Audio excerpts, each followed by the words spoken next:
Day 65 of 365 Bible Stories. The Lord spoke to Moses, saying, "Take your staff and strike the dust of the ground.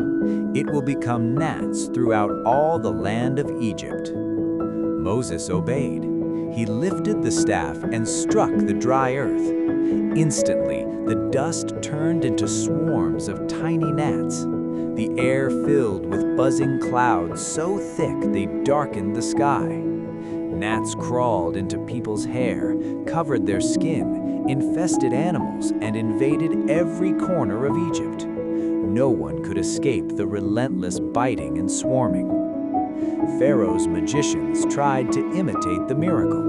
They struck the ground with their staffs, but no gnats appeared. They could not produce even one.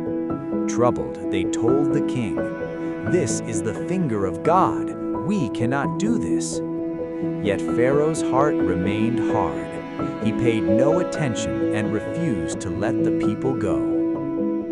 Then the Lord instructed Moses and Aaron, "Go to Pharaoh in the morning when he goes to the water. Tell him, 'This is what the Lord says. Let my people go to serve me.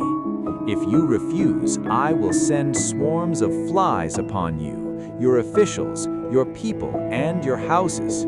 But I will set apart the land of Goshen where my people live. No flies will be there, so you will know that I am the Lord in the midst of the land."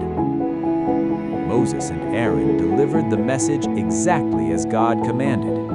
Pharaoh refused again, stubborn as ever. So the Lord sent the fourth plague. Swarms of heavy, biting flies poured into Egypt. They filled the houses of the Egyptians, covered their tables, ruined their food, and tormented them day and night. People swatted helplessly, unable to work or rest. The land was ruined by the flies. But in Goshen, where the Israelites lived, not a single fly appeared. Desperate, Pharaoh summoned Moses and Aaron. "Go, sacrifice to your God," he said, "but do it here in the land. Don't go far." Moses replied, "That would not be right. We must go 3 days' journey into the wilderness to offer sacrifices as the Lord commands." Pharaoh relented. "I will let you go, but pray for me. Ask your God to remove these flies." Moses prayed, and the Lord removed the flies completely.